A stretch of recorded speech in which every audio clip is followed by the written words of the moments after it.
Takže dneska si povieme niečo k prístupu k dátam z databázy. Prvé máme úvod do databáz, takže si povieme, čo je to vlastne databáza. Je to štrukturovaný súbor dát, používa sa na ukladanie, organizáciu a správu dát. Máme zo pár typov databáz, tam patrí napríklad MySQL, PostgreSQL, Oracle a SQLite. My ale budeme používať MySQL. Architektúra databázového systému funguje na modeli klient-server, kde klient je nejaká aplikácia, ktorá komunikuje so serverom, v tomto prípade databázovým serverom. A súčasťou databázového systému je databázový server, na ktorom je uložená daná databáza, v ktorej používame SQL jazyk.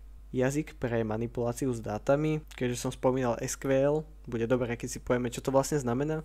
Je to Structured Query Language a používa sa na manipuláciu s dátami v databáze. A nejaké základné príkazy SQL sú select, insert, update a delete. Prístup k dátam z databázy. Máme také 3 kroky. Prvé je pripojenie k databáze. Tam môžeme použiť hociaký jazyk podľa potreby, napríklad Python alebo PHP. My budeme používať, alebo ja budem teda používať Python, keďže PHP so mnou nechce spolupracovať. A príkaz kódu na pripojenie k MySQL v Pythone je select hviezdička from tabuľka. Druhé máme vytvorenie a vykonanie SQL dotazu, to je to select. A tretie je spracovanie výsledkov.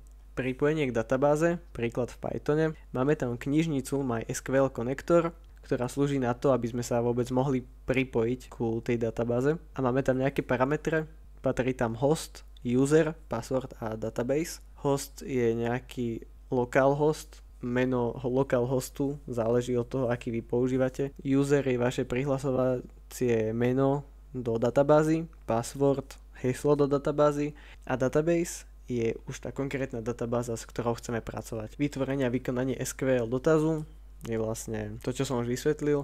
Len by som pridal, že metóda execute vykoná dotaz a fetch all získa všetky výsledky stadiaľ. Takže select hviezdička from tabuľka nám získa absolútne všetko z tej tabuľky, ale namiesto hviezdičky môžeme dať konkrétne údaje, ktoré chceme, aby sme získavali. Odoslanie dát do databázy, tam máme zase 3 kroky. Prvé je pripojenie k databáze, tam je rovnaký postup ako pri prístupe k dátam. Druhé je vytvorenie a vykonanie insert dotazu a tretie je potvrdenie zmien, commit.